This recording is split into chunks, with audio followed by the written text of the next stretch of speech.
Hi, people. This is DJ. This is Ish. And this is Season season 3 3 of Pero Let Me Tell You.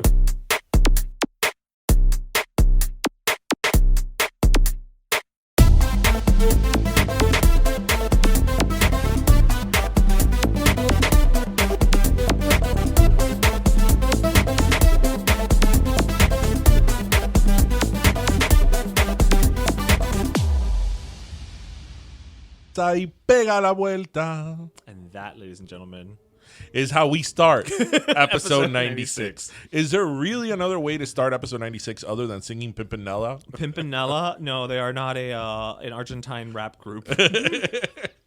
My God, they were such a big part of our lives as They kids. really were. I feel they were always en Sábado Gigante, siempre en Domingo en La Oti.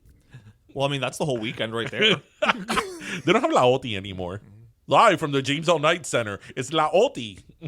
I don't Do you know that? Do you remember La Oti? remember that. Oh my God, La Oti was a really big deal. I don't remember. It was a really big deal in the 80s. And do you know what it actually was for? It was Latin America's response to the Eurovision contest. Really? Yep. It just didn't take off. Aww. Yeah, it was. It was songwriters, and then different singers would come together, wow. some famous, some not, Right, for the right. song. We should try to bring that back. Oh, pero let me tell you, should bring back La Oti. Why not? Yeah. I remember their like symbol was a bird. Well, it sounds like a bird. Yeah, with like a beak. Anyway. Yes, birds have beaks.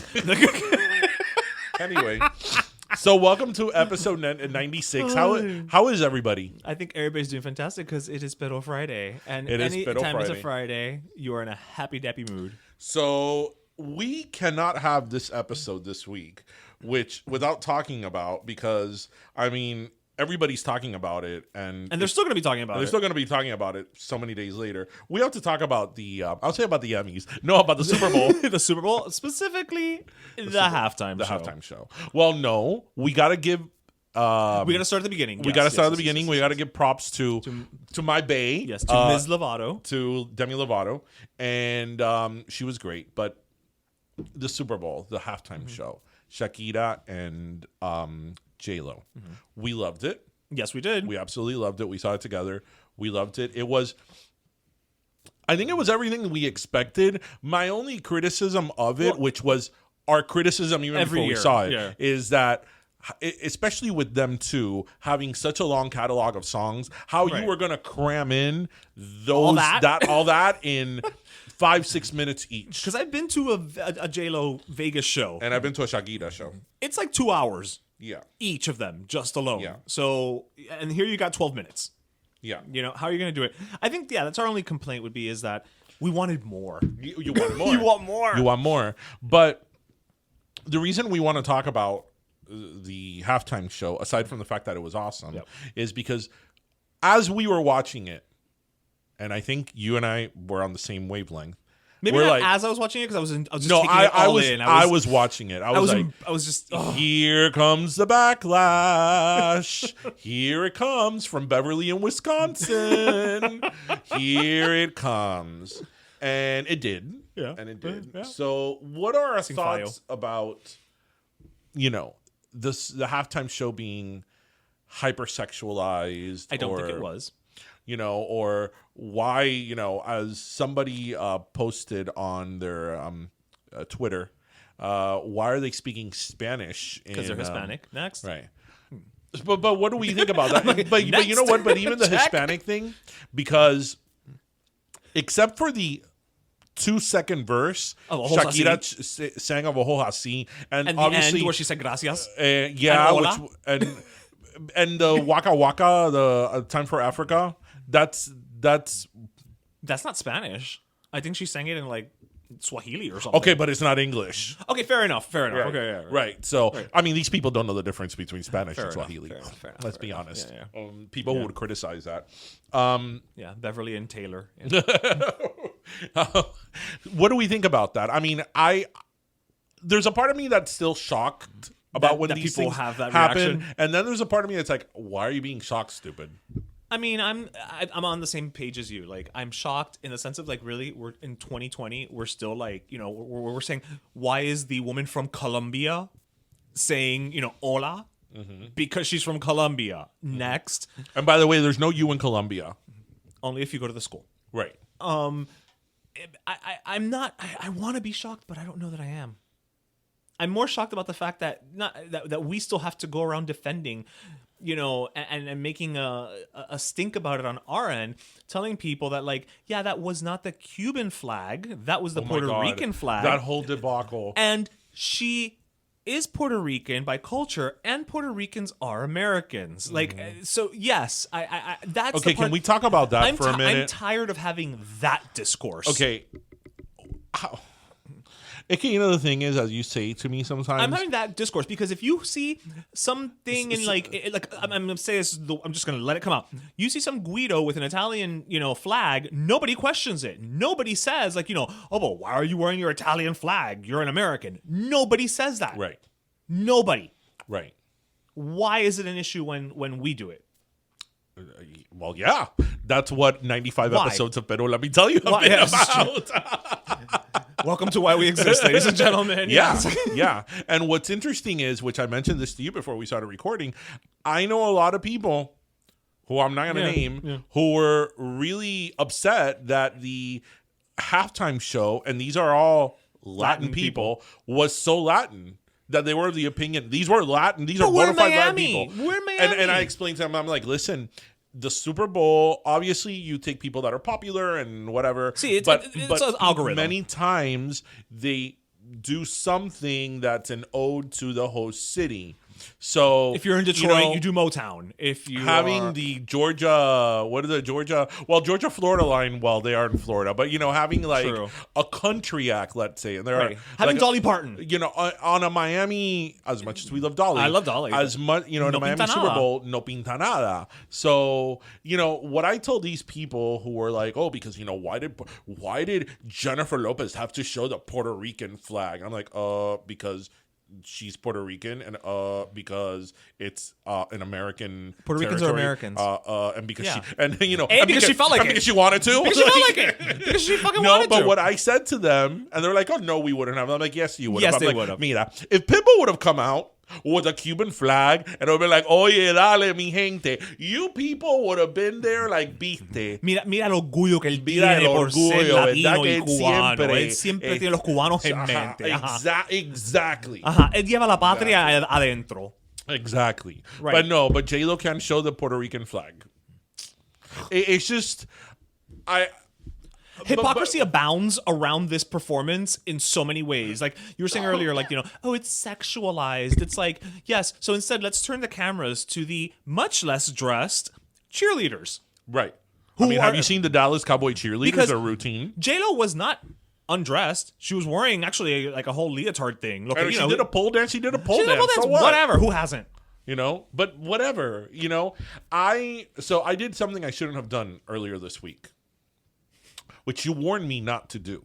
Did you engage in a comment section, a comment thing on YouTube? No. Okay. Engage, no. But when all these you didn't go on Twitter. When all these comments on Twitter were going around about the Cuban flag, because the first person I saw post on my personal Instagram, somebody who's actually Dominican posted a picture of the Puerto Rican and the Cuban flag, and he's like, "Know the difference, stupid," and he's Dominican, and I was like, "Why is he posting that?" Right. It caught you off guard. Right. And I actually DM'd him and I'm like, hey, why are you posting this? He's like, oh, because of the whole thing that people are saying why they showed the Cuban flag. Well, that's why we posted the Sheldon Cooper fun with flags. This was in the morning. This was in the morning. Okay. This was Monday morning. And so then I did later in the day when, now we were talking about the Cuban flag and we were talking about, why did she show the Puerto Rican flag for other people and the whole, over-sexualized. I did something I shouldn't have done, and I went to the comment section on Twitter. And how do you even have hair? Because how did you not just pull it out by the clumps? And I know I went after everything you told me not to do because I don't have Twitter, but I did.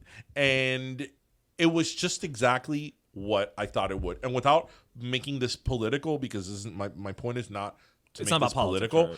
Every single person that had a problem with either Jennifer Lopez or Shakira being too sexualized, or had a problem with the Puerto Rican flag, or had a problem with the Cuban flag, which was not the part of the thing at all. Part of the showcase was a Trump person. And the reason why is because every single negative comment, I clicked on the person. And everything was like, Jesus lover mommy of, whatever, Trump 2020. And I'm like, ay, ya empezamos mal. Every person, without exception. It doesn't surprise me. And what I've always said about this... Not all Trump voters are ignorant, but most ignorant people are Trump voters. No, but what I was going to say is, okay, what happened to the day of just watching something and not liking it and not feeling that you have to, project to the world your negativity as to why this sucks? No, because now I have a voice and my voice has to be heard and my voice is important. What do I always tell you? What do I always tell you about the internet? What we always say, the best thing is that it gave everybody a voice. The worst thing is that it gave everybody a voice. Exactly. I mean, okay, you didn't like the Super Bowl halftime show. Okay. Oh, well. I didn't like it. I'll mention it to my friends, people around me, humans around me. If they say oh, did you see the show? You could be like, it was so stupid, or it was horrible, or whatever. Fine. But why do you feel and why is it that when people, I know why, actually, I answered my own question in my head.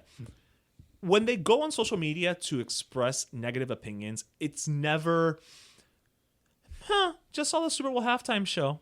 It was all right. Or didn't really care for it. Not my cup of tea. It's never that. No. It's always, these two slutty whores showing their immigrant selves all across my nation's pastime. Right. And it's always it always becomes this and my children were in the room. Save the children. It's let me tell you something. Your children are watching porn on their tablet. I have a child. And when we saw the Super Bowl halftime show, there were several children there. And I'm going to tell you that the children were not traumatized. The children are just fine. But then again, they're coming from a Latin household. Hispanic children. Where, it's different. dancing we're raised that people here know how to move their hips, in public. And hips don't lie.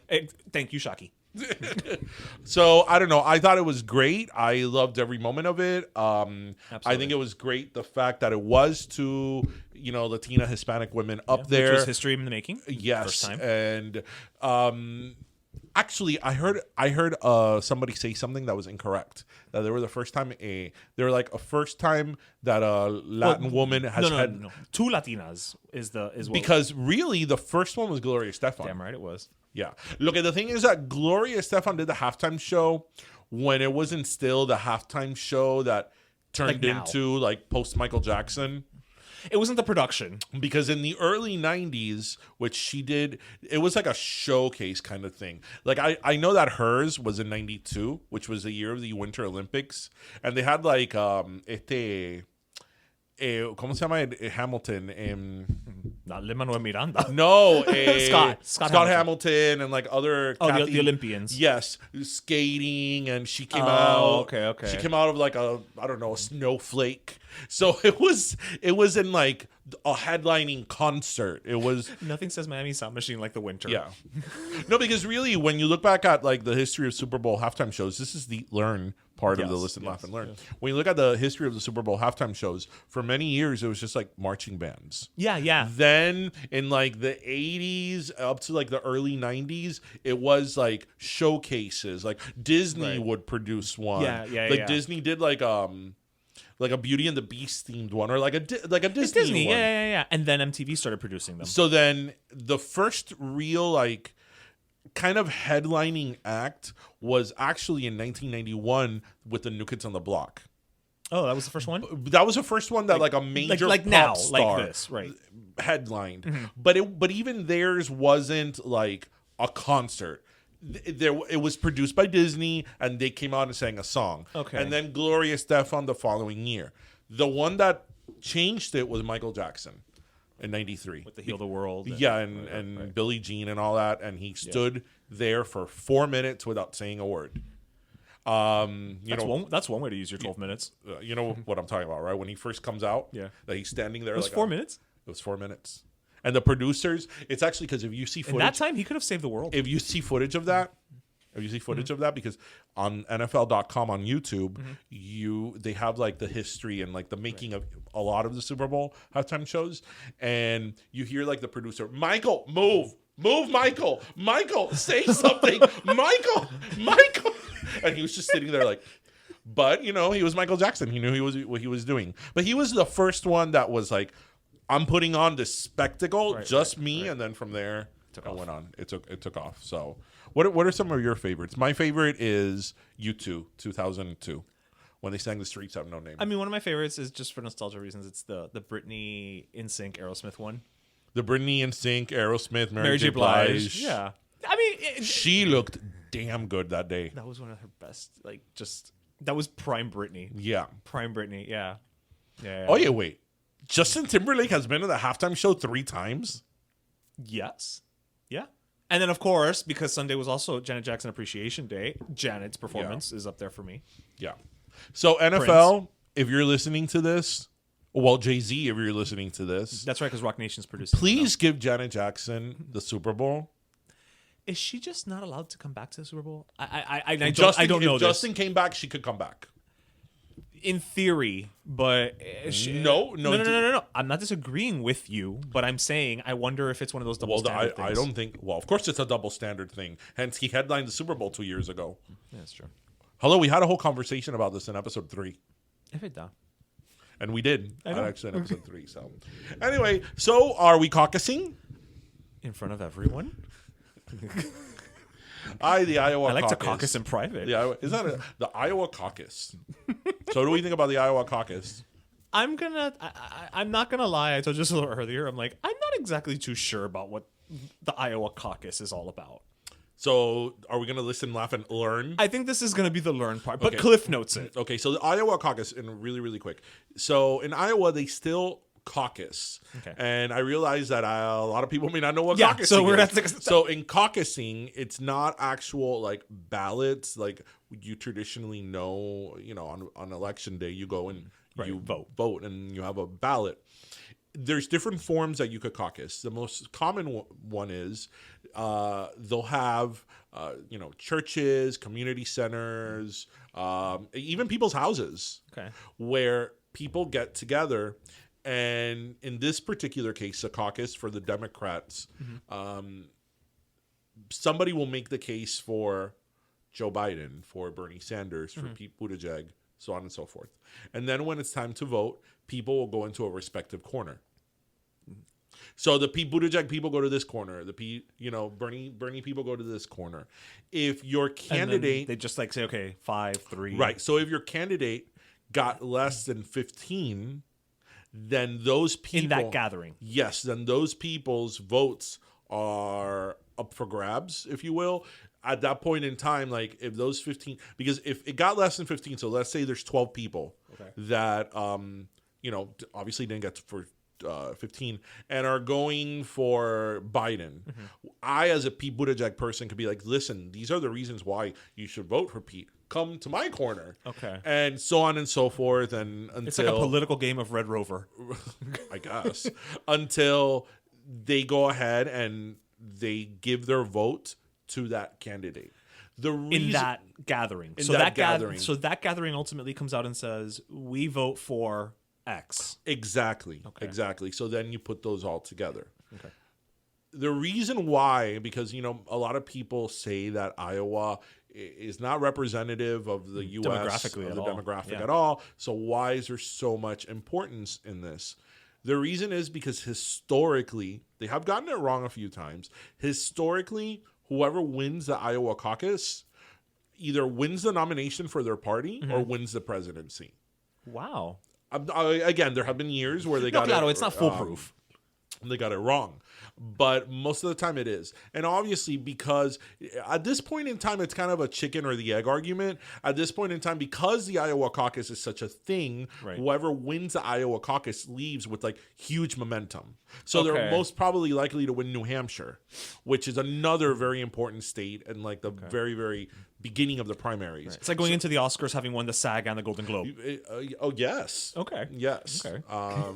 So, again, now it's kind of like, as I said, chicken egg argument. It's like, okay, are you popular because you're popular? Are you popular because did you get the nomination because you got the nomination or because of Iowa? Yeah. But the point is that it's still actually very important. It's still very important. So, for better or for worse. Right. But I know that they're having like un tremendo arroz They had a tremendo problem with well, good thing it wasn't in Florida this time. You know what? That's right. Let's all pat ourselves on the back. It wasn't us. It was not Florida this time. This time it was not. Anyway, so we have a great interview with you guys. Yes, a fantastic pair of guests. Yes. Coming up. We have legit pop stars or legit they're musicians, they're pop stars, So we have the Domino Saints coming up. It was absolutely fantastic. As you're listening to this, they are on tour. Yes. So if they're in your town, go see them, and if not, jump on Spotify. Before they went on stage, they sat down to a quick interview with us. Like in a green room. Yes. I mean, literally, we're not kidding. So it's a total treat. It was a great interview, and what I really liked about it, and you guys will hear in the interview when they join us now, is not only is the music they produce great, but there's a reason why they do the music they do, and there's like a history, and these people really know the history of where they are this music comes from. That in every sense. Reggaeton or whatever genre of music, it's not what it is just by accident. There's a reason. There's a place where all these rhythms and all these beats come from. So I thought that was really interesting. So without any further ado, after these words from our sponsor, Domino Saints. Hey everyone, this is DJ from Pero Let Me Tell You, and if you've been following us since the first season, you probably remember that once upon a time I had really long hair, and I've made no secret that I'm really picky about my hair and who cuts my hair and so on and so forth. So that's why I'm really excited to tell you guys today about Mankind Grooming. Mankind is just not any barbershop. It really is an experience. Aside from getting a great haircut and a beard trim, Mankind also has a full spa for men.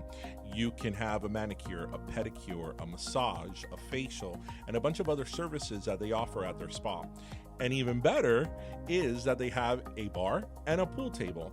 So you could have a drink, you could shoot some pool while you get a massage and you cut your hair. Maybe not all at the same time, but it certainly is an experience. And there are not a lot of places in Miami that offer this experience.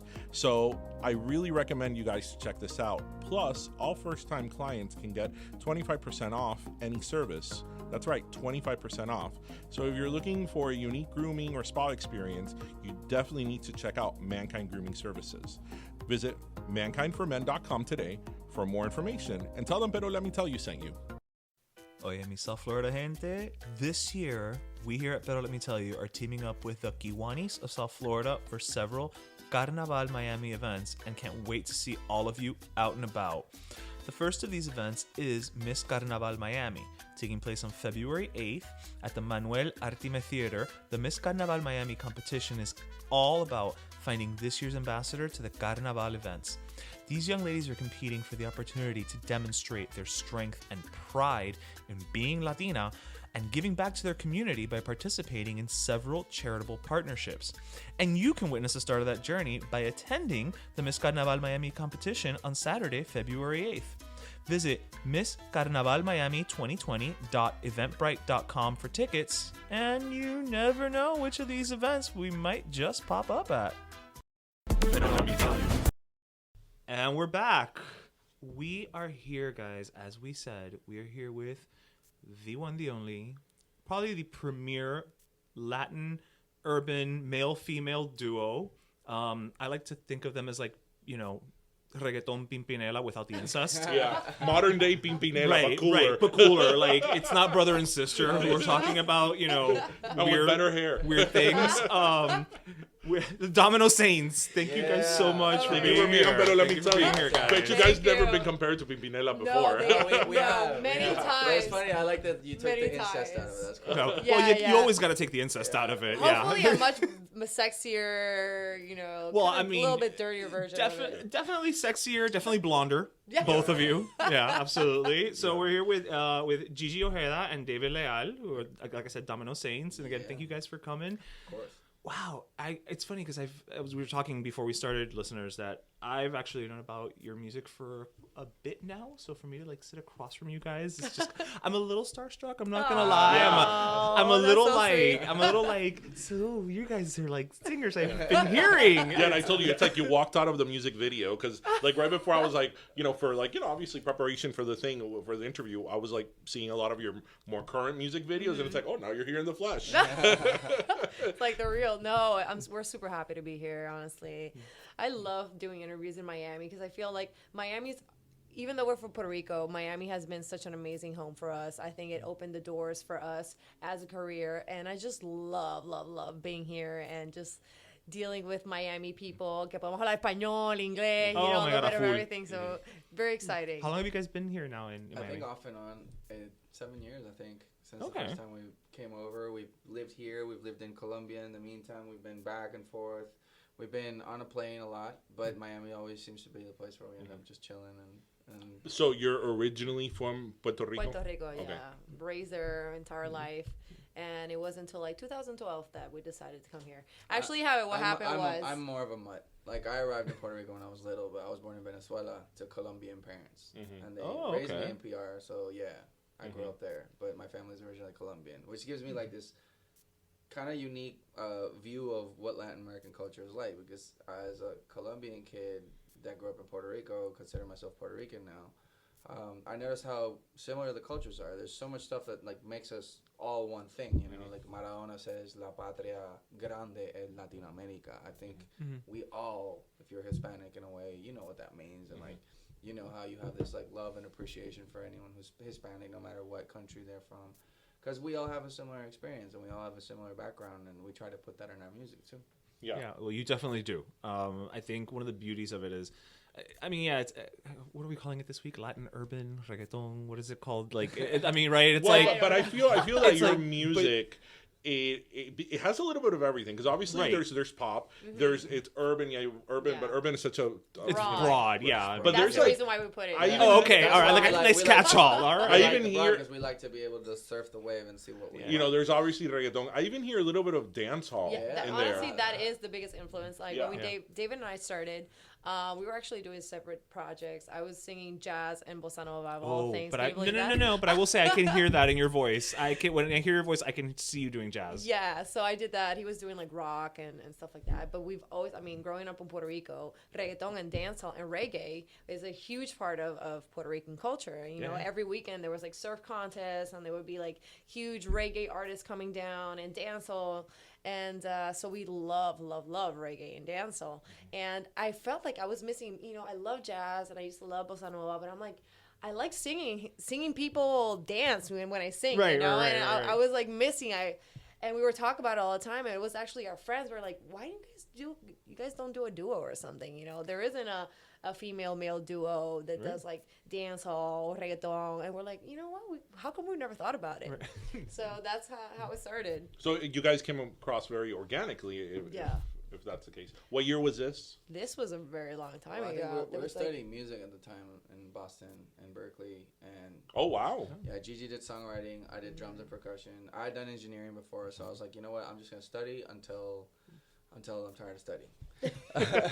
Like, it wasn't about getting a degree for me. It was actually about just becoming a better musician. The process. The thing is, like, we always played in like Gigi said, we always played in all sorts of stuff. I played in a lot of rock bands. I played in everything from punk, hardcore to just Brit rock, whatever. Mm-hmm. But I also played a lot of reggae, and I played a lot of like Jamaican reggae and Jamaican ska, and in Puerto Rico I played with this band which was called La Fundación, and they were like super strict about like not playing a song that wasn't older than, had to be older than 1985 and back. So that made me had to learn all these like incredibly old reggae tunes. And when like me and Gigi, we grew up at the beginning of reggaeton in Puerto Rico, it was still very like sampled Jamaican dance hall. Like everything sounded like Murder, She Wrote. Yeah. Seriously. Everything sounded like Murder, She Wrote. But with Spanish like, right. Exactly. That's worst things to sound like. Yeah. No, they would literally steal. Like, that was legit. Like carjacked melody. The Jamaicans stopped selling their music in Puerto Rico. That happened.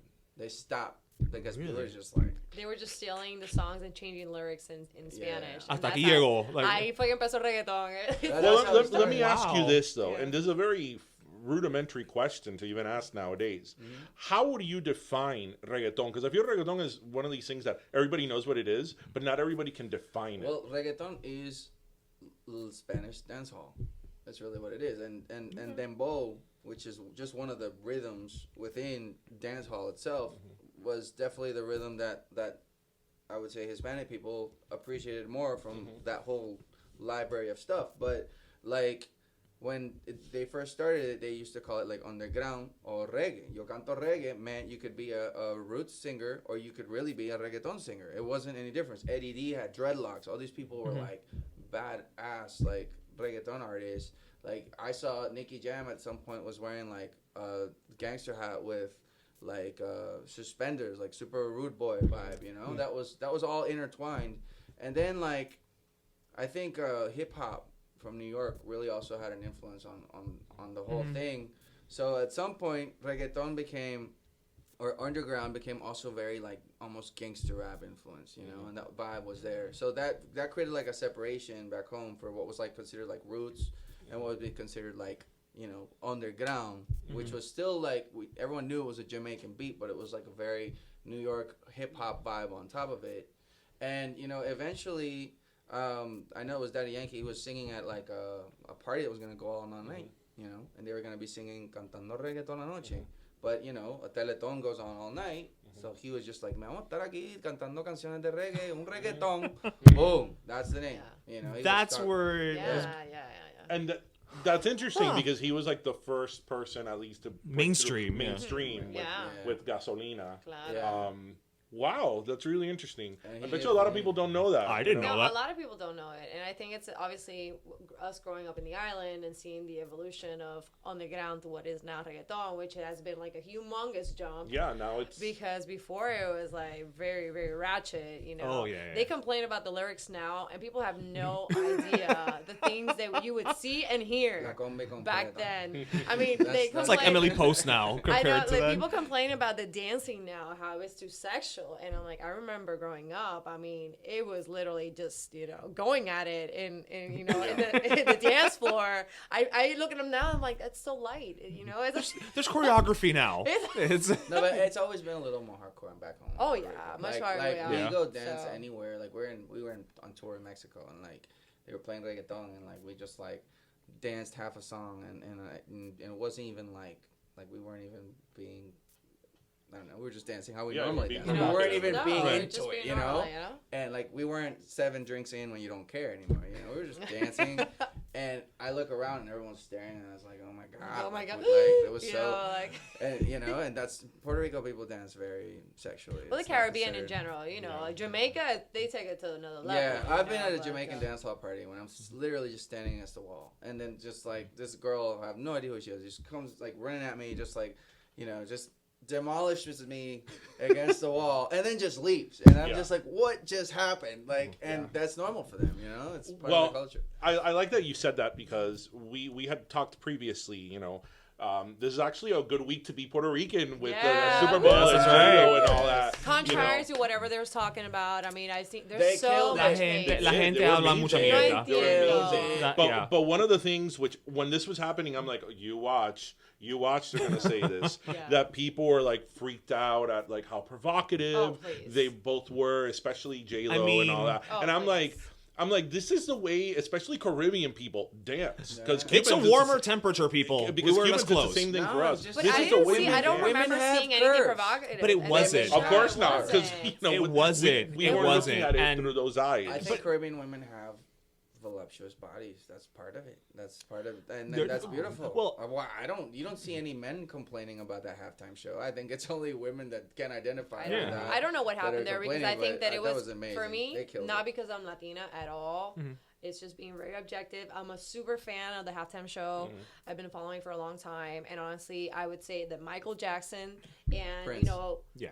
I mean, Prince Prince was and- also, and this but one. I would say that Shakira and J-Lo they tore it. I'm Yeah. sorry. They're but definitely going to be up there. They're gonna be Yeah. up. They entertained me every single second. They were amazing. The I was never bored. Amazing. The Never the amount bored. of songs You know. it So is. and honestly, there was a poll, but it wasn't even a big deal. Like I don't understand why people are making such a big deal. It's like it Well, does not because look I sexual think at I all. think which is Well, she just did a stripper movie, and then the poles and the halftime show, so people associate it with that. And I think honestly, that's the hard thing about pole dancing is just how do you break the stigma of just anything happening on a pole dance? First of all, it's a great workout. Oh, it's amazing. I As agree. someone who has climbed a pole and gotten bruised on one while coming down, it is a hell of a workout, and it's harder than it looks. Hard. It is. Hard. But also, she didn't even do anything overtly sexual with the pole. No, If you no. really look at It's it, being acrobatic. yeah, she's being acrobatic. They used it almost as like a thing to get her above the dancers. Right. You know, they were very strategic in how they used it, kind of, I think, to navigate that. Yeah. No, I agree. Let's not have if her, Cirque you du know. Soleil would have done it, no one would have said it was a stripper pole. Yeah. Of course, Exactly. of course. Exactly. But I just think because one of the things that we always stress here on the show is, and it's the reason really why we have the podcast. It's to explain our culture, Yeah. and how it's so frustrating sometimes that we have to explain our culture over and over and over again because people just don't get it.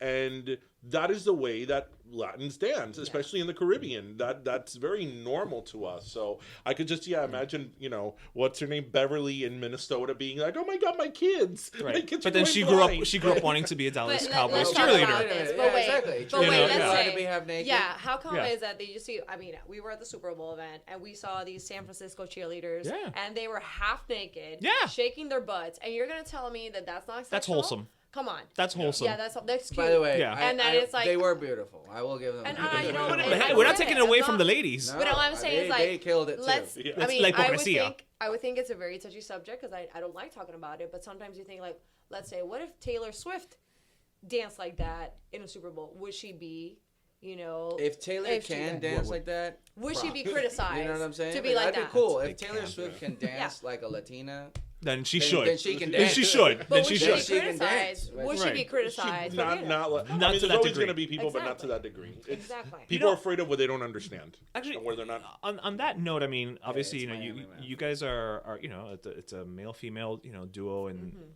urban. Have you met any type of criticism? I mean, as a woman Yeah. in All this in this industry, and again, I listen to your music. You're not saying anything. me as a guy, I've gotten You know, criticism. I've gotten really? the super.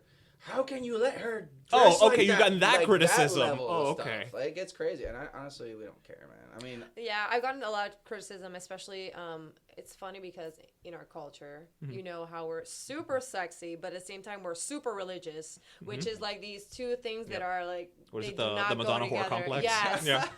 And it's like how they they love going out there and dancing and being all sexual and dressing sexy and showing off your boobs. Never and leave the house without everything. makeup. Never, Exactly. yeah. But then if they see you in a video, it's like, how dare you? Like, how are you? You look like a slut. And la la. We didn't. My parents were like, yo no te quería así. And all these Wow. things that are like, and stop honestly, it. it wasn't. Stop playing. It wasn't even that bad. Like, It come wasn't on. that bad. It's just like it's the la doble moral. Yeah. Claro. It's like when you think about it, do we really believe this, or we're just saying that because it's like someone or we're ashamed of it in some way, but I don't know. I just think that with the whole J-Lo and Shakira thing, I think that it goes a little beyond just them shaking their booty. I think No, it There's it's more there. also definitely there's an element of prejudice and racism. Yeah. And, Oh, absolutely. I think we all recognize it, but at this point, I've never been a denier that there's a problem with racism in this country. What I've been doing to try to combat that is doing what Bob Marley said, honestly. It's crazy, but he used to say that love and music was a cure for racism. And like, we make music that's in English and in Spanish because if anything, we're trying to bridge that gap and call out to people that don't only speak Spanish and be like, hey, listen, this is Latin culture and some of it's in English so you guys can participate as well and feel included. And that's one of the things Domino Saints does. We don't want to just make music only for Spanish people or people who speak Spanish. We want to make music that's Latin that anybody can enjoy, honestly. And I think at end result, like, if there is a lot of discrimination right now, somebody has to end it. And if we have to be the bigger person or bigger man per se and reach across the aisle or whatever and be like, hey man, come and have a drink with us, and you know what, you don't like how to dance, I'll get a friend to come over and dance with you, and I'm sure you'll feel better in a second. I wonder if all the, you know, the American men that complained about it, would they mind if J-Lo actually asked them out and But to I don't think dance it or was the something men like that were that? complaining. Yeah, It was I the know women. there was a lot of I don't think the women men complained. I'll be honest. Yeah, I mean, think- let's embrace that thought for a minute. I don't think, you know, most straight guys out there are going, that's too much ass. Yeah. I don't think Gang we're de there. Saints, Too much I think ass. even the No. guys in the militia somewhere in like Oklahoma were like, damn, they look good. Right. Yeah, exactly. So when you guys are writing your songs, your music, how is that process for you? I think it varies. There's no straight up formula. Sometimes it's just me and David and the guitar, or sometimes I'm just taking a shower and something comes to my head in a melody and I'm running and I put in a little voice memo. I actually dream a lot with melody, so I wake up in the middle of my night and I'm just doing voice memos, and or sometimes we'll just do the straightforward where it's like we hire a producer, we get in the studio and we do something from scratch. So Or playing just with- listen to a beat someone sent you and write on it. It can. There's no formula. Yeah. I think it's just being open to. I always go back to that ride the wave thing. You know, like if it's at 2 a.m. and it has happened to me too. That like it's like crap. This idea's in my head. If you don't, it's happened that I didn't record it thinking I'd remember, and then the next day I didn't It's remember. It done, never it's comes done. back. Yeah. Yeah.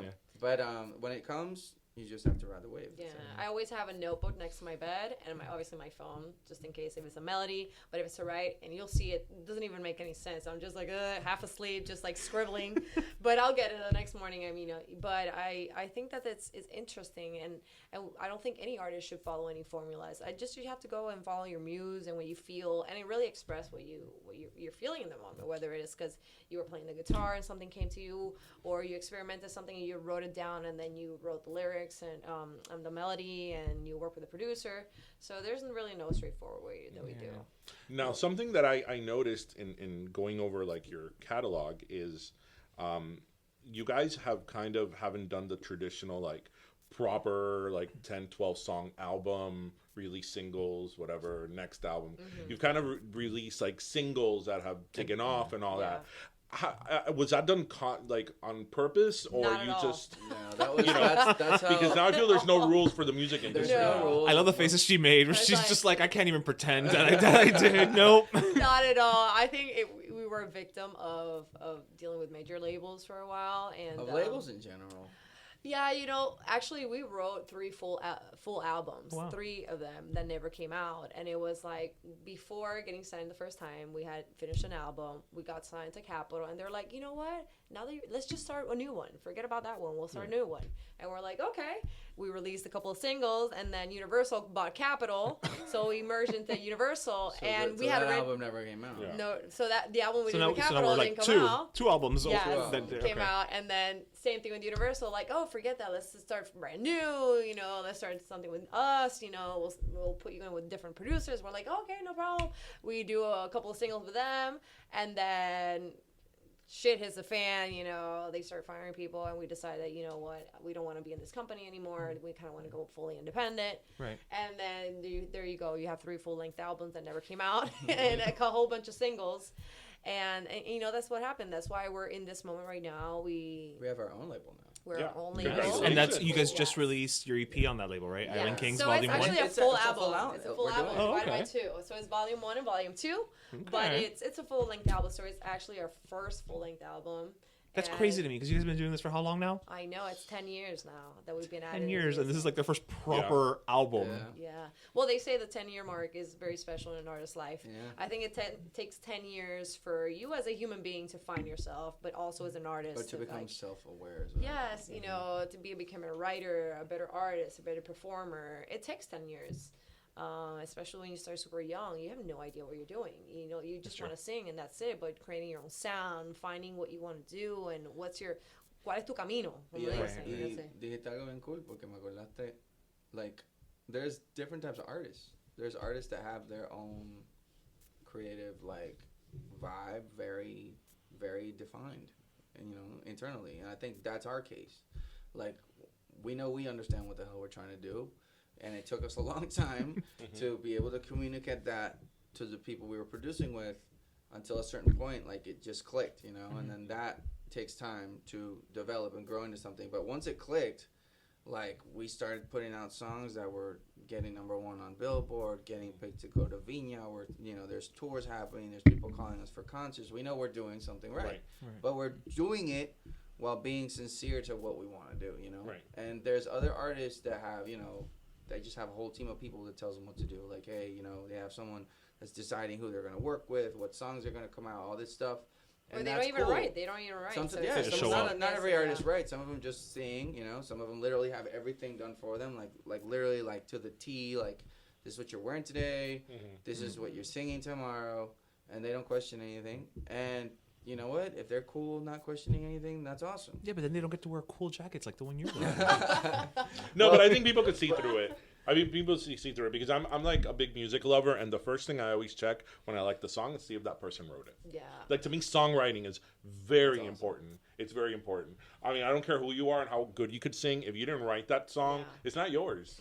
For me, that's how I feel. Like, I've tried to do the whole, like, singing other people's songs, but I just can't connect with it. Yeah, me too. But some people are really great interpreters, you know, so they'll take somebody's song and they'll just, how they interpret it just like blows you away. Like Billie Eilish. Really, like, yeah. You know, she's but singing a bunch of stuff, but she's singing about a bunch of stuff that there's no way she's lived through it. And but let's she's say Mark really Anthony. I know that connecting. Mark Anthony doesn't write a lot of his songs. Right. But he sings those songs and they just like get you to you, Right. you know? So, I mean, I think people have that gift. I don't have that gift. I feel like I have to connect. The only way I connect with my songs is if I write them. You know, obviously we collab with a lot of people. We collaborate with other songwriters and we do everything together. But straight up, like they give me a song and like sing it, I have a hard time with it. Me too. You know? Wow. So, yeah. But that changes. I don't think we've for ever actually artists. put out a song that we didn't. And we tried. But it was like, I don't know, I'm just not feeling it. So your new record, talk to us a little bit about the process of this record. Island Kings. Kings. Well, first of all, I want to talk about why it's called Island Kings. Yeah, it was good. And well, for us, we've struggled a lot. We come from the Caribbean, and we really have to fight for stuff. And so once you achieve a certain level of respect, I guess you feel, like you've earned some space. You've earned your own space, and that's something really important to us. And we wanted to talk about that experience on the album, and so we wanted to make maybe like it's like a book of a chapter of stories. You can't read one chapter and know the book, right? You got to read every chapter, and that's how we decided to look at this, because there's too many ideas that we wanted to express, so we couldn't do it in just like one song. We have to do an album, and we wanted to kind of like communicate in everything this very amazing, a lot of love, sensuality, a lot of tropical vibe, and a lot of the feeling that we grew up with on the island, which honestly you could have very little, but if you have the girl of your dreams and you live in Puerto Rico, bro, you live like a king, and so that's the vibe of the album. It's not like a pretentious, we want to be island kings because we are rich or more powerful or nothing. No, it's actually like, hey, I need less to feel amazing, and that's kind of the vibe. And there's a bunch of different songs on it that we've been working on for how long? Like years. Yeah, for a couple of years. Yeah. So we did some of it in Medellin. We did some of it in Puerto Rico. We did some of it in Miami. We work from people from all the different islands. We work from people with, Cuban people, Puerto Rican people, Dominican people, people from San Andres Isla, which is a very interesting place. They're like a tiny island that belongs to Colombia. Oh. It's close to Nicaragua and Jamaica. But they used to belong to Great Britain. And so they somehow decided to become part of Colombia instead of Great Britain. So they adopted Spanish after speaking English for I don't know how many But most years. people speak English, So they right? speak English, but I they speak actually know like somebody from patois. there. Like they speak like Jamaicans, and all the kids that we've met that are from that island, they're like they follow the Jamaican reggae scene. Like they even have the same gangs. Wow. Like they're like all that gully, rude boy stuff. Like they follow it the same way. So they actually, I think they don't get enough credit in Colombia, but everybody who's a good urban artist in Colombia is either from San Andres or actually went to San Andres at some point to learn how to rap. And I mean, I'm including J Balvin went out there for a while to kind of like work with them and work with their like producers and like pick up some of that island flow. Same with Farina. She also lived out there for a long time. And the guys we've been working with, they're amazing. Maf and Gogo, they're part of this little group called La Compañía. Jiggy Drama's from out there. I think Obi on the drums, I think, is from out there too. So there's a lot of the Colombian side of this genre is definitely rooted in San Andres. Doesn't So sound like that small of an island, though. It's very tiny. It's tiny. Very That's tiny. tiny. Like that's like, you know, like an island in the Bahamas, you know, like not even the size of Puerto Rico, which is still small compared to like Cuba. So something I wanted to ask you guys to get your take on is this whole debacle with the Grammys. I have my own opinion about the Grammys in general. This whole debacle with the Grammys about recognizing reggaeton. Historically, the Grammys, as we know, has not been, I don't know, culturally that advanced because it took them years to recognize hip hop. And even today, you can make a question whether they do or not. What is your take on that? And how do you see it progressing, if at all, with the Grammys? Oh, okay. Well, I think, honestly, we've talked a lot about this, but they need to create more categories. That is a fact. Like, not because they're trying to take something away from the reggaeton artists. It's because the genre just grew too much, and there's just not enough space. Like reggaeton used to be very hood, very street. That is a category, you know. Like people like Kendo Caponi are like really freaking good at what they do. You know, they rap really hood stuff, and it's hard and it's badass, and it's got its place. You know, and then you have a guy like Luis Fonsi who did Despacito. He made, on the same kind of rhythm, he made a beautiful urban pop song. So that's also a genre now within reggaeton, right? You got trap.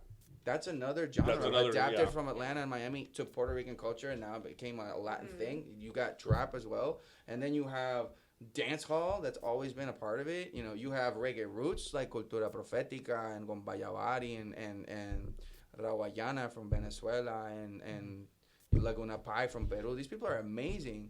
So they could, like, we're all somehow under this global thing of reggae and Afrobeat, which at the end of it, we should all just call it Afrobeat because all our music comes from like Nigeria. I mean, we still, like in Cuba, they still speak Yoruba. They do it in Colombia as well. In Puerto Rico, that's where La Bomba and La Plena came from like Nigeria and Senegal. So like for us, the fact that something really cool like DJ Blas's reggaeton beats and samples are what the kids in Nigeria, like Wizkid and all these people use to make their beats in Afrobeat, and now that's really global. Like that just kind of brought us even closer together, that there's like a whole, it's really all part of this global rhythm movement. Let's make people dance and forget what skin color they are. You know, that's what I want to do, you know?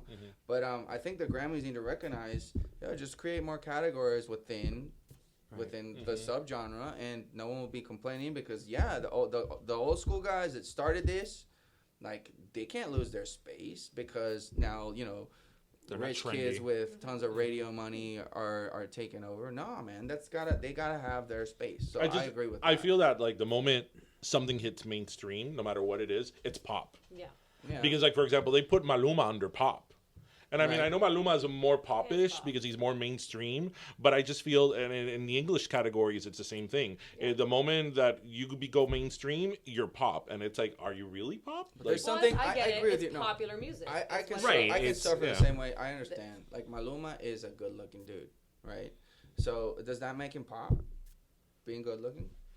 No, but he does a poppier version of urban music. I understand that. I don't even know if that's true. I'm just gonna throw that out there as like also like, so if someone's doing super hard trap, but they just happen to look like Maluma, are they gonna put him in pop because he's a good because he can sell magazines? You know, exactly. That's also something that, like, that's where I think something I keep saying in the Grammys is like, man, I really hope that they can fight to make the committees in the Grammys more about the music, like strict, like producers, man. Like not so many publicists, not so many label executives sitting on committees, because they're only going to be picking on their own.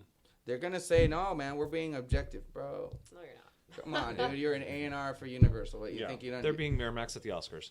Yeah. Exactly. So I think now if you just make it about the producers being on the committee, the guys that are making the beats, the guys that are producing the artists, they're not going to go on, oh, but so-and-so's cuter. They're going to go on, nah, this dude raps a lot harder than this guy. This guy writes some songs that are amazing. You know, that's what means to be winning Grammys. Because for all that other stuff, we already have the billboards. We already have the Premios Juventud and Premios de Nuestro. I'm not saying that what I just said about the pop world is bad. Right. I'm just saying the Grammys needs to be about the music, and all the other awards can be about when we can make the YouTube awards. They have YouTube awards now, you know what I'm saying? Yeah. So That's still around?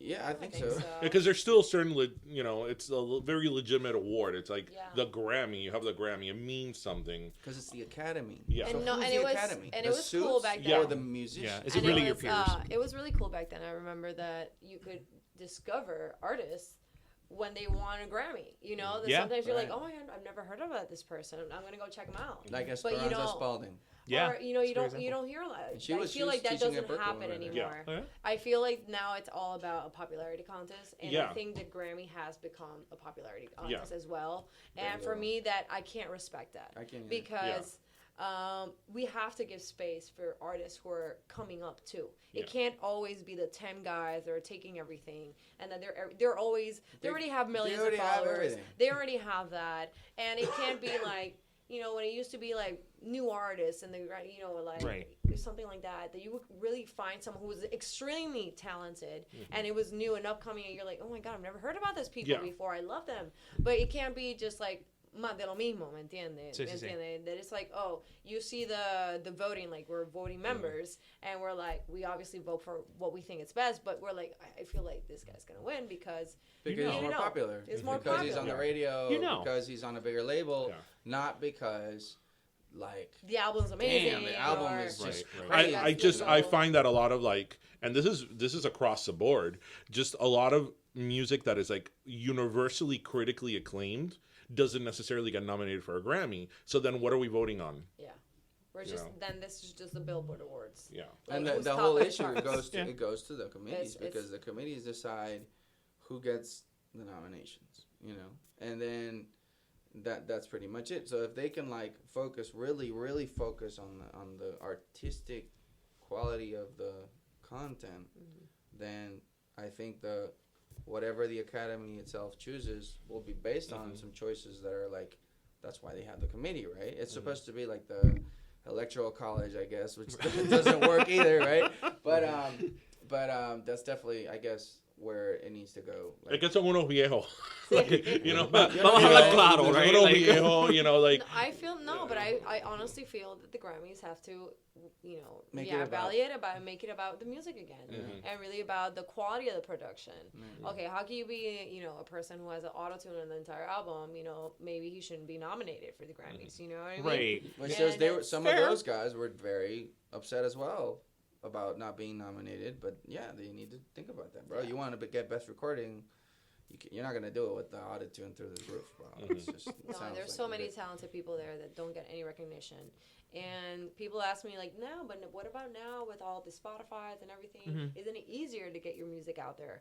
And it's like, yes and no, because it's easier to upload it, I mean, anybody can do it, but there's so much noise. There's so much noise. Like, I think that they upload 20,000 a day. They upload a day in Spotify. So you're competing with 20,000 songs per day for people's attention. Just to get to New Music Friday. That's how many. It's funny you say that because I will say I feel like we're on New Music Friday, so I'm blessed. Thank you guys for including us.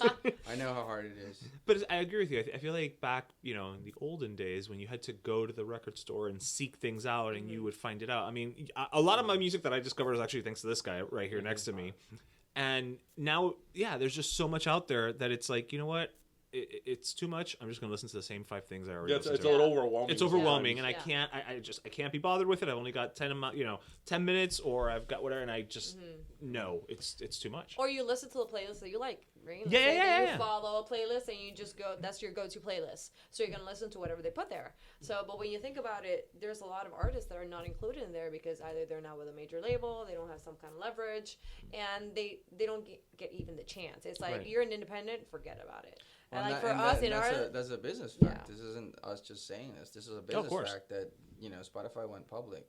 So like the big corporations like Universal and Sony and everybody, they bought a lot into Spotify. So they make sure that their artists get love. So obviously, if you're not even like distributed somehow under them, bro, it's hard because there's 20,000 songs, and 20,000 songs. I'm sure that the curators, they only have time to listen to the people that are bringing them good stuff or their big clients or whatever, So that's also now part of the equation, which is kind of cool. I mean, I think for me the realization is like the internet is now a very good, very powerful marketing tool, but it's no longer the internet of like viral this and viral that. Oh, that was years ago. No, guys. Now that can happen, but you still have to work. Well, actually, that leads into something I wanted to ask you guys. You guys have a lot of music videos, which are like pretty, like your production value is like awesome. And many of your videos have the 1 million hit, which, I mean, I imagine that's something very coveted. Like, shit, 1 million people saw our video and more. So, obviously, that's something that's still very important to you guys, the visuals. Yeah. Of course. I mean, for us, I think in the day that we're living now, visual is everything. We're living, we all have iPhones, and we all have to be looking at something visual. So visual has always been a very important thing for us. Also, as artists, we love movies, we love everything. So we want to give people the full experience when they listen to a song to look at an actual movie. Mm-hmm. And we've been blessed with amazing friends that they're like movie directors or they're, video directors. So they've been really supporting our project since day one. Mm-hmm. And we can do very high, good quality content for a very low cost because they're our friends. You know what I mean? And we kind of help each other out. Like, we promote them, they promote us. So it's like, and that's the way you grow in this industry, especially when you're like growing that you don't have anything. No tiene donde caerte muerto. Yeah. So it's like. Yeah, no, honestly, a big part of this is for an artist to have people that believe in him, of course. Yeah. And that obviously also goes back to the music. Like, if you really put your heart and soul into your music, I know that it connects with people. It does. Yeah. And we've been very blessed to have a lot of people believe in us, help us out, and it's been great. Just, to all those people that have helped us, we don't forget about you. So thank you so much. That's really important. But yeah, your friends doing us favors all the time. I think we tend to be on directors' good side when it comes to videos because we are very creative in terms of we're daring. We do stuff that they don't normally do. Like, we don't do the same music video everyone else does. Well, I was about to say, your music videos are all over the place in terms of concept. Like, I love the video to La Buena. Oh, really? That one is, I saw it like 3 times in a row. I'm like, this video is great. I haven't seen anything like that in a while. We actually work with English. These. I don't know if you heard of Hayes and Hayes. Hayes and Hayes. But they did Ministry of Sound. Mm-hmm. Everything you ever saw artwork from Ministry of Sound was them. Oh, okay. And that was back in the day. Obviously, now they're like recognized photographers for like Calvin Klein, Kenneth Cole, Michael Kors. That's another blessing is that we, a very good friend of ours, used to design for Echo Unlimited, and they were the photographers for Echo. Mm-hmm. And we would hang out. We were living in Boston, go to Berkeley, and go to New York all the time, and just hang out with them. And we've had like a 10-year relationship, a friendship. Mm-hmm. And when we told them that we were dropping our first album finally, and they've seen the whole, the Nuestro Recorrido, they were like, you know what, we're doing all your stuff. You know that, right? Nice. And we're like, okay. I'm down. They Twist my arm. They did that. And funny story about that, how it happened was it was going to be a photo shoot. It was going to be like the press pictures and the album cover. We were just going to do that. And they took a camera. We thought nothing of it. We're like, okay, they took a camera. He started like, move like this and do this. And we're like, okay, we're just doing all this stuff. And then we ended up shooting music. And then he's like, oh, by the way, look what we did for you guys. And send us a 1-minute clip. And it was like half of the video of A La Buena. And we're like, are you kidding me? This is a music video. You didn't even know what was happening. I didn't even know what was going on. And we were just in a white wall, just moving, and they did these amazing things. And we're like, oh my God, this is so cool. Thank you, guys. There's a line, actually. You say, tengo 20 jeva. I was like, wow, that's great. You don't hear jeva anymore. That's much in songs. In Puerto Rico. No, because Cubans use that word a lot, too. But, I love about the word jeva is that it can mean so many things, Una jevita could be like fling, right? But they can also be your wife, like jeva's never wife. Jeva is like my girl. Yeah, right. Oh. But you can I don't know. To me, when I hear jeva, I think like that chick. I'm dating at most. Right. The girl of the moment. Puerto Rico, it starts there, but seriously, like I have it has longevity. Best friends that no, mi jeva esto, and it's like his wife. No, I've never heard that. No, I've making that up. Don't listen to him. Yeah, Cubans, we use that word a lot too. Like when you want to do like a typical Cuban guy. All right, so you have your EP out. So what's next? You guys are going on a tour. Yeah. So as of actually today, because our episodes come out on Fridays. Oh, really? So yeah, you guys are actually on tour. You're on tour So we're on today. tour. You're on tour right now. That's how great we are. We got them as they're opening right now. Right now, we're playing in Orlando. Right now. Yeah, today we're in Orlando At at the the Abbey. With so- Coast City. Right now.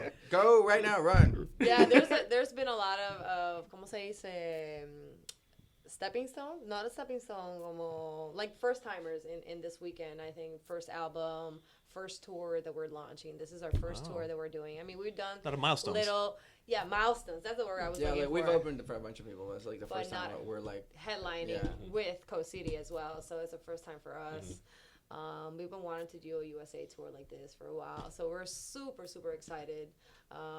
First time doing anything that has to do with Super Bowl, so Yeah, it's hopefully next That time was halftime awesome. show, you know. That was really. Okay, guys, next time you gotta bring the tour to Miami too. Oh yeah, no. I mean, you so guys, we're you planning. start in Orlando and then Yeah. you're heading out. Yeah, well, I guess we consider the Super Bowl show as the opening for the tour. okay. So that's the reason why I Okay. didn't do another show, but we might close the tour here in Miami. Yeah, we're working on it. it's in We're working talks. on it. It's in talks. So Cool. Well, you let us know so we could hype it up in our course. podcast. Yeah, absolutely. So where are you going then? Where's it taking you? We're Other than playing- Miami.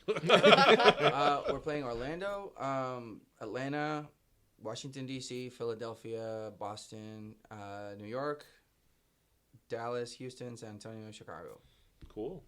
So when you guys play, let's say in a city like Boston, how are those audiences compared to like a Miami or Orlando. even Orlando? Orlando has a lot of Puerto Ricans especially. Yeah. How do you compare those cities? Like, do you find that people are just like, oh my God, somebody Latin? Let me tell you, it's very interesting. Last year we did this college tour and we played up in Ithaca. Wow. And Albany, and Cornell, it was. yeah. I remember the promoter coming us to being like, "Hey, you guys are the first Latin act we've ever brought here, Ever? so ever." And it's like, I don't know how the turnout's gonna be. I'm just letting you know. Right. We're a little kind of nervous, and we're like, "Oh shit! Oh my god!" like, thank you. Ithaca. Have you been to Ithaca? Yeah. I forget if It's Cornell and a lot of hills and it's cliffs. Cornell, Oh, okay. yeah, and we played that show, and honestly, it got super packed. And I think there were like only 2 Latin people in that show. The rest were, from Ithaca, upstate New York. Right. I mean, very different parts from America. Not a Latin crowd. And at the end of the night, people will come up to me and thank me, just like, but thank you. I've never danced so much in such a long time. Oh, wow, your music. I've never heard anything like this. And I was, like, wow, thank you. But I was That's like, because they live in Ithaca. That's why they've never heard anything like that before. Come on. I guess the dancing and they're not used to that, and for me, that's I don't understand. Obviously, coming from Puerto Rico and living in Miami, which is not the U.S. And being there, I was America like, starts really, at Fort Lauderdale. it was because it was nothing, but it was like Lately, Palm Beach.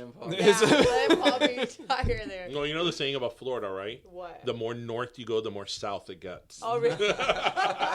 It makes sense. See. That's funny. But yeah, and the places that we've been like Philly and New York, obviously very Latin. Philadelphia, we played once like very recently. It was a huge Puerto Philadelphia is Rican like Puerto crowd. Rico. That was like Really? Puerto Rican, like straight Oh, I up didn't know that. Puerto Rico. Puerto Rico. And they're very nostalgic, so they get really excited when they see A lot of Puerto flags. Rico. A lot of flags everywhere. Love But it. then you go to a place like Boston, and it's very college. So you'll see a very different kind of mixed crowd, so like different college kids from all over the world, and they're really down to like listening to new music. And Right. so I would say that it's very interesting to see how it varies from state to state. But in general, I think that American culture is very open to new music and different fusions and different kind of ambiances, and they're all about like, that sounds interesting, let's go check them out, So I'm looking forward to that a lot. But it's what you say, like a good beat, you can't deny that, no matter who you are. Yeah, for sure. Sounds good. It sounds good, man. Yeah, That's true. Nah, it's been really fun, and I really like the fact that, like when we did, like Gigi said, when we did the Albany show also. I think maybe it was a college show there, and it was probably like 15-20% Latin. Everybody else was either like super white or African American, and they loved it. They were dancing the whole show. And it was cool because we were playing with Jay Sean, who was like a American artist. So we do like sometimes they have us open for like big American bands. Like even at Super Bowl Live, we were playing with Fitz and the Tantrums. Oh wow! Or we did another show with Bozzy, and it's kind of cool that there's like Latin music now is like on the radar for American promoters. Like they actually just want to entertain people, and they know we bring it, make people dance. So that's cool. No, and it's been cool because we're the reason why Super Bowl called us was that they find that in us they have the perfect mix of bilingual, you know, that they could connect with everybody. Because I think that with other Latin artists that they don't speak English, or they don't do in their show, that the English speaking crowd kind of feels left out. You know. And especially for something like the NFL. Exactly. You want to so they really wanted a group, and they thought that we were perfect for that because we're totally bilingual. And actually, how we started Domino Saints when we were in Boston, the reason why our name is Domino Saints y no los santos de no sé qué is because we play our shows, and we would see that there was a super mixed crowd of people of all over the world, not only just USA or Latin, but Europeans and everything. And they would come up to us at the end of the show and be like, "Oh my God, I love your music, but I don't understand a word you're saying." And I would be like, "Yeah, I kind of feel bad, you know, because it's like I kind of want them to be included in a way." And when me and Dave talk, you know, like, why don't we do bilingual? Like, why don't we start? And this is before Pitbull. This is before it was still crazy, and it still is kind of crazy to do bilingual. And we're like, you know what? Well, we should look for a name that everybody can say. Funny enough, now we noticed that no Latin can say Domino Saints. We've been like in Mexico for a moment. Domino Saints, Domino Saints, Domino Saints. No, they can't say it.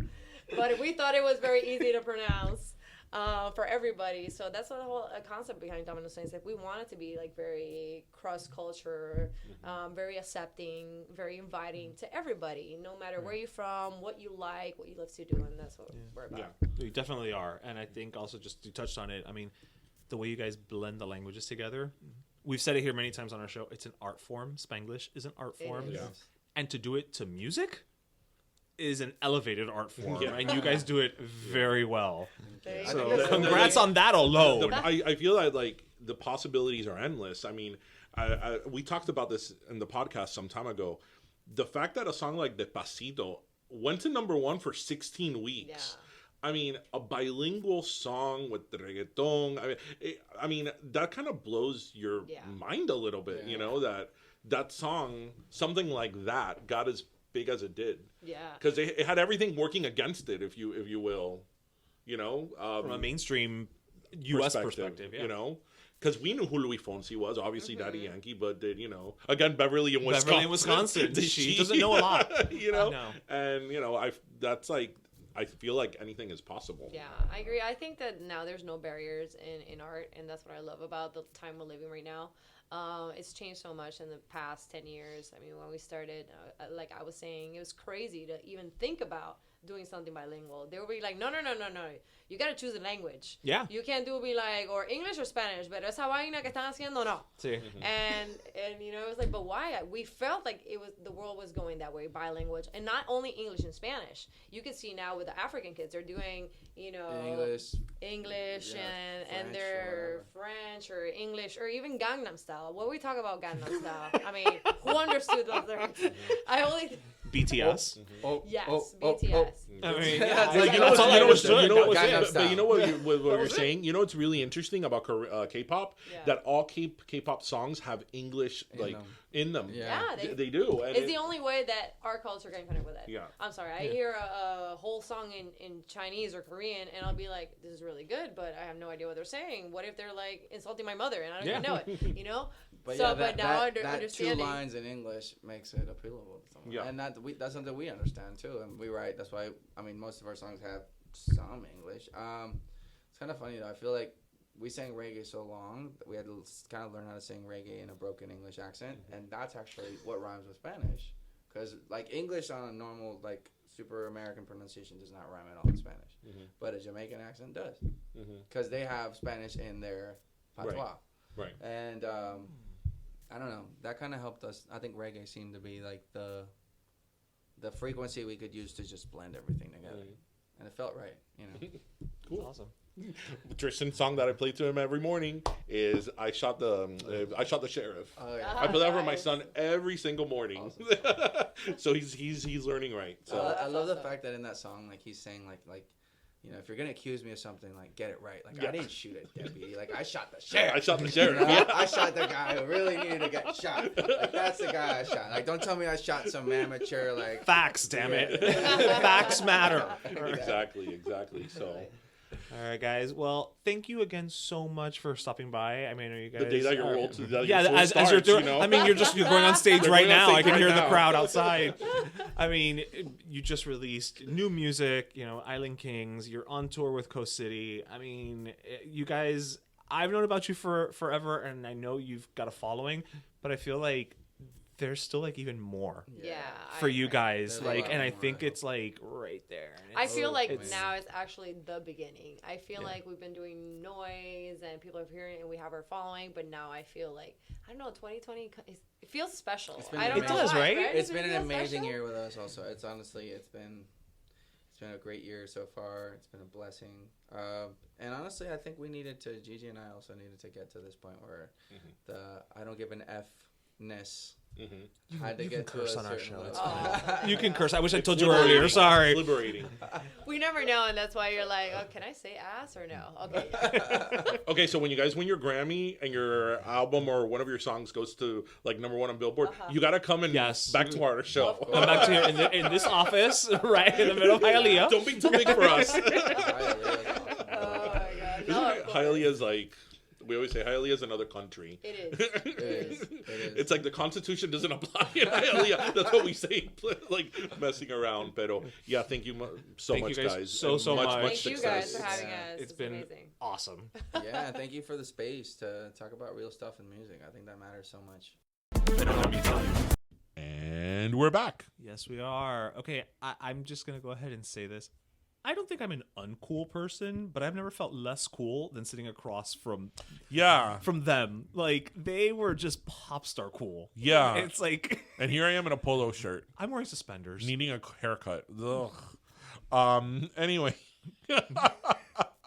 So, yeah, they were awesome. I can't stress enough to you guys, check them out on YouTube because as we said in the interview, their music is great, but their videos from a visual perspective, they're excellent, and it's a really what they've done with the medium is actually great. So it's time for the last soda. Well, I'm actually gonna give my last soda I'm just gonna follow the thread through. I'm gonna give it to J-Lo and Shakira. Yay! You got one lady, 43, one 50-year-old mother of twins, and they're both doing a hell of a lot more. I go out dancing one night, I can't wake up the next morning without my back hurting. So you know what? They deserve it. Oh my God, you make 43 sound like if it was ancient. It's not ancient, but listen, at 40, I can't dance the way I did in my 20s. I mean, I can, but the next day I'm going to pay for it. That's all mental. No, that you I leave it out all on the floor. There is nothing that I can do now that I can't do now that I couldn't do when I was younger. I didn't say I can't do it. I just said that I feel. Seriously, I feel it. I haven't gotten there yet. Oh, well, when it comes to dancing, I do, but also because I use my waist a lot and I have like my back hurts. Bueno, Yeah. So that's a great one. But yes, Shakira and J-Lo, they were representative of women, of Latinas, of the culture, of the hustle. Mm-hmm. Because you can't tell me that J-Lo has not been. I mean, she was in Hustlers, but that woman is the queen of the hustle. Yeah. And you know what? They more than deserve it. Yeah. La tortura. I loved Chantaje, the way she did it at the Super Bowl, like a salsa. Tu eres puro chantaje. I need that version to be released chantaje. as a salsa. It was so good. Yeah, it was good. As I said, my only complaint, which is not a complaint, is that I wish I had more. Yeah, I want more. I want more. That's a good thing. Because the thing with her is that I've said this before. I love Shakira. I actually like Shakira more than J-Lo. That's not to mean I don't like J-Lo. No, but they're completely different. I love J-Lo. But in terms of music, and there's many J-Lo songs that I love. Yeah, but Shakira writes her own music. She plays instruments. But I've liked Shakira since the beginning, since Estoy Aquí. But is that? Donde están los ladrones? That's her second album. Oh. Bueno, technically her third. I like her in Spanish more. I like her Spanish songs more than English. But I realize that, if Beverly in Wisconsin's head almost blew up with the 3 verses in Spanish that she sang, if she would have sung predominantly in Spanish, no. There would have been riots. There would have been riots, So whatever. Anyway, well, that's a soda. I'm going to give my last soda to Tristan, my son Tristan. Ooh, do you really want him caffeinated? No. Okay. We're cutting. There's a universal effort by everybody involved to cut back on that boy sugar. So it's just a really funny thing that happened on the way to school today. So I don't know. I just thought it was worth saying. I thought it was cute. And usually his teacher gives him a word that he has to figure out. And somehow he had the word written down. Okay. And so she probably gives him a word and like clues and whatever. And he was there in the car trying to figure out the pronunciation of the word. And I see him reading something, but I obviously didn't know what the word was. You're driving. And he's like, do. And I'm like, Tristan, you don't know what word it is? He's like, I can't figure out how to say this word. and I'm like, okay, give me the paper. And when he gives me the paper, the word was dachshund, like the dog. Okay, that's a hard one for. That is a super hard word. He's in what, first grade? Listen, in kindergarten. I'm like, there are full-grown adults who say dachshund. Yeah, and think it's right. Yes, I know many who say dachshund. I have a dachshund. A dachshund. No, you don't. I'm like, no, you have a dachshund. You have a dachshund. A dachshund. And I'm to break it to you. And I'm like, Tristan, it's dachshund. And he's like, why is it dachshund? I'm like, I don't have time to explain grammatically why it's explained. You also didn't have time to explain the Germans. So it was cute because he was like, can you keep saying the word until we get to school so I won't forget? I'm like, dachshund. So I just thought it was so funny that there was, this 6-year-old little boy in kindergarten trying to figure out how to say the word dachshund. And if you have a 6-year-old little kid who figured out how to say that word by themselves, you know what? Go have them write a dictionary. Yeah, because that's... Go work for Webster. That's an accomplishment. Yeah. That's kind of, well, you know what? Good for Tristan. He was trying. He was putting it, giving it the old. No, but he was probably thinking like DAU. What is it? No, it's DAU like CH. No, is it DAU or DASCHAUND? How do you spell dachshund? I think it's DASCAUND. I know there's an H in there somewhere. DACHSHUND. Imagínate tú. He was probably like Dosh, Shun.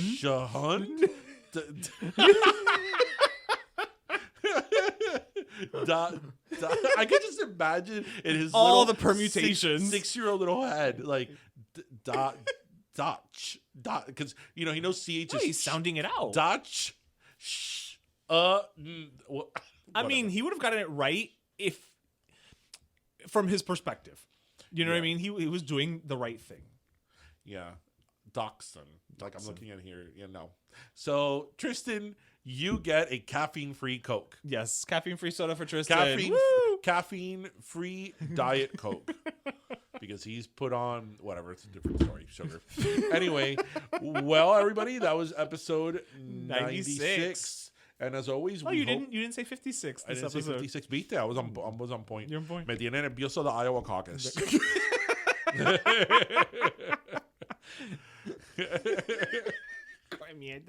No, you have to hear my father's comments of how well Bernie Sanders did. El perro comunista. Well, we covered it. He is a communist. But everything's a lot more severe when coming from my father. Especially when there's in Spanish. Yeah. So we hope everybody listened, laughed, and learned. Yep. And as always, grab your croqueta, your pastelito, and your jupiña. And thank you for joining us. That was episode 96. Have a great day, everybody. Bye, mi gente. Pero Let Me Tell You is co-hosted by Darian Borges and Ismaeliano, produced by Ismaeliano, and our theme, Pero Let Me Tell You Freestyle, is composed by Michael Angelo Lomlaplex, the official gay guy. And don't forget to subscribe and leave us a review on iTunes.